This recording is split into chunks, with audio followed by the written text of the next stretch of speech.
C'est le secrétaire général au ministère de l'Agriculture, Baudouin Kalala Ilungambayo, qui a présidé ces assises devant une centaine de participants, représentant des différents ministères, ceux du FIDA, des organisations paysannes et des agriculteurs eux-mêmes. Dans son exposé, riche en débats, le coordonnateur AI de Passainka a souligné que le projet, bien qu'ayant connu un retard de démarrage, a déjà atteint 61% de réalisation.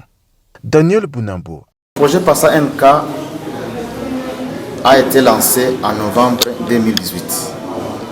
Il devrait toucher 28 400 producteurs. Jusqu'à présent, après 3 ans de mise en œuvre, nous sommes à 17 000 producteurs, soit 61%.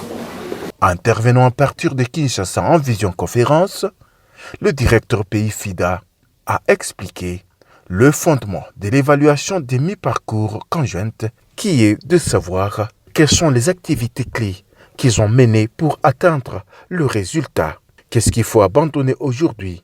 Comment faire pour que les OP jouent réellement leur rôle? Etc.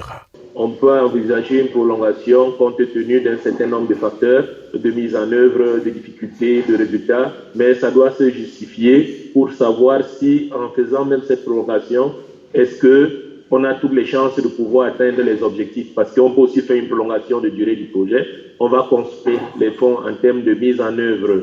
Pour sa part, le secrétaire général au ministère de l'Agriculture, Baudouin Kalala, a recommandé des bonnes analyses au cours de débats et de proposer des solutions possibles et réalisables dans la période restante avant l'achèvement du projet, conformément à l'accord de financement qui devait tenir compte de retards connus indépendamment de la volonté des uns et des autres.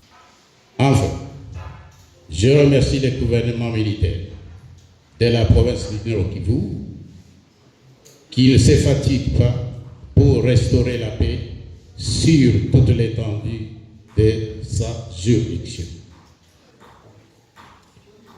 Les producteurs et productrices agricoles ont besoin de cette paix pour assurer la sécurité alimentaire, augmenter leurs revenus et contribuer à l'économie locale et nationale.